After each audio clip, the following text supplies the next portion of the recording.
Hola, estimados estudiantes, ojalá que se encuentren bien. La clase de hoy corresponde al periodo conservador y la idea es que nosotros podamos entender cómo se establece este periodo conservador y qué consecuencias trae para las futuras sistemas o futuros gobiernos que se instauren en nuestro país.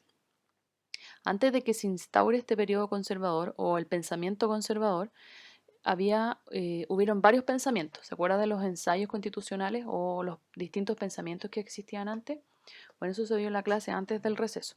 La idea de eso es de que en Chile existían distintos pensamientos. Estaban los higuinistas, los estanqueros, los liberales, los conservadores, etc. Existían muchos pensamientos.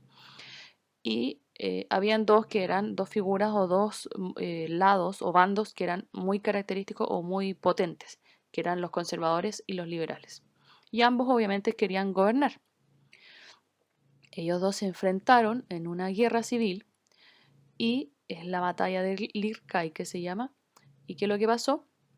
Que ganó el grupo conservador. Es por eso que los conservadores se instauran en esta primera instancia como, entre comillas, como primer gobierno y establece un poder centralizado y autoritario. Centralizado es que está enfocado en un sector y en un poder que es el poder legislativo, perdón, el ejecutivo, que el ejecutivo es el que corresponde al presidente y tiene el apoyo de la iglesia. Recuerden que la iglesia juega un papel fundamental aquí porque la iglesia respalda todo el actuar del gobierno y viceversa.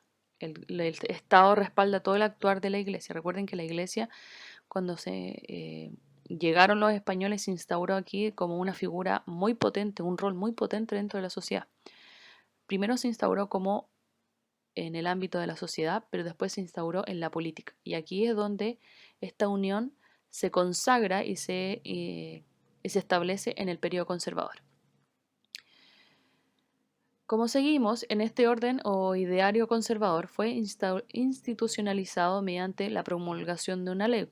Para que se estableciera todo esto se promulgó una ley o una constitución, que es la primera constitución que se creó en 1833, que fueron creadas por Mariano Gaña y Andrés Bello. ¿Qué es lo que resaltaban estos? El ideario portaliano. Portales, no sé si han escuchado alguna vez al nombre de Diego Portales. Diego Portales es una figura pública del periodo, pero él no era político.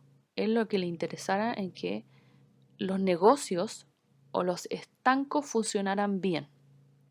A él le interesaba mucho que el tema del negocio, el comercio funcionara muy bien en Chile, pero para poder lograr eso tenía que estar una política organizada, una política establecida y autoritaria, porque él decía de que si no pasaba eso no iba a funcionar ninguno de los otros aspectos, en el ámbito económico, en el ámbito cultural, etc. Entonces, para que pudiera establecerse los demás aspectos, los demás ámbitos dentro de un gobierno, tenía que estar ordenadito todo. Y es por eso de que se le llama el ideal portaliano, donde él establece de que tiene que ser bien autoritario y centralizada esta influencia o este poder. Y dice, cuyo personaje existe hoy, hasta hoy visiones confrontadas sobre su figura y su aporte político. Porque él decía de que no era político, pero sí estaba muy metido en la política.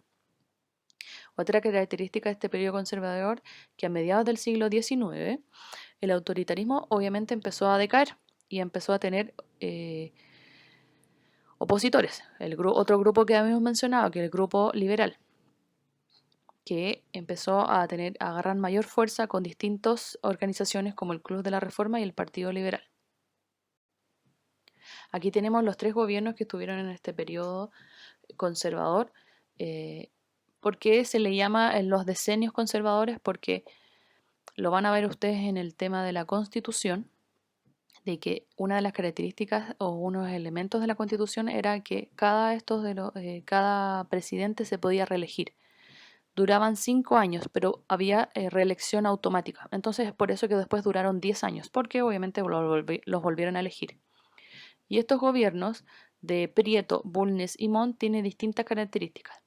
Prieto dice contó con la decisiva presencia de Diego Portales como ministro de Interior y si se acuerdan, a través de los ideales de Portales se creó la Constitución del 33. Manuel Bulnes inicia una ocupación a Magallanes y las zonas de Yanquibo y Valdivia. Esta ocupación tiene que ver con una colonización alemana. Aquí en este periodo, ya a mediados del siglo XIX, empieza la ocupación de personas de otras partes del mundo, especialmente de Europa, de Alemania, llegan acá a ocupar estos territorios que no estaban ocupados. O sea, no estaban ocupados para los políticos, para las figuras de ese entonces, pero sí estaban ocupados por pueblos indígenas, comunidades del sector. Y después vamos a ver más adelante de que esos sectores que fueron ocupados por estos colonos alemanes, la historia hace cambiar un poco esa parte, ya que todos esos pueblos indígenas que estaban en la parte sur y extremo sur de nuestro país desaparecieron. Y es debido a esta ocupación. No sé si lo han escuchado por ahí alguna vez, pero lo vamos a tratar más adelante. También, obviamente, en este periodo de Bulnes se desarrolló el movimiento intelectual. Acá, en el último gobierno conservador, tenemos a Manuel Montt, donde promulga el Código Civil, una ley, además de la ley de instrucción primaria. ¿Qué quiere decir esto? De que toda la gente o todos los niños tienen que estar en el colegio la parte básica. En el primer ciclo básico todos los niños tienen que educarse. Funda escuelas normales, que es un sistema que estaba en el periodo, y funda además la ciudad de Puerto Montt. Acá tenemos una figura muy imponente de Diego Portales. Obviamente esto podríamos decir que es un retrato. Siempre los pintores de la época tratan de ensalzar muy bien lo que representaba cada personaje en cada periodo. Y aquí se ve como una figura muy imponente. En su momento fue una figura muy respetada, pero después, al pasar el tiempo, los políticos ya no querían escuchar su opinión. Y bueno, lo que cuenta la historia, más que lo que cuenta la historia es la realidad, él fue fusilado.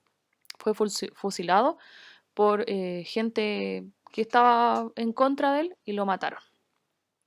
Dice aquí, jugó un papel importante como ministro de Estado al configurar el llamado orden portaliano bajo el primer gobierno conservador que hubo, que es el gobierno de José Joaquín Preto, de 1831 a 1841. Debido a su vinculación con el mundo con los negocios, Portales buscaba potenciar el desarrollo comercial y económico del país, por lo que creía en la necesidad de un gobierno autoritario. Es lo que lo habíamos mencionado antes. Bueno, y bajo este ideal o ideario portaliano se creó la primera constitución, que es la Constitución de 1833, que es lo que establecía las primeras tareas del gobierno conservador del primer presidente, que es Joaquín Prieto, fue crear una nueva institucionalidad que organizara al país.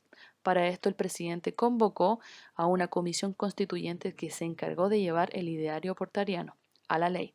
Esta constitución tuvo distintos principios, que trata de decir esto de que Portales, como establecía, y lo habíamos leído anteriormente, establecía de que para que pudiera tener un orden, para que pudiera funcionar todo, tenía que ser todo estructurado, todo organizado y todo con una autoridad.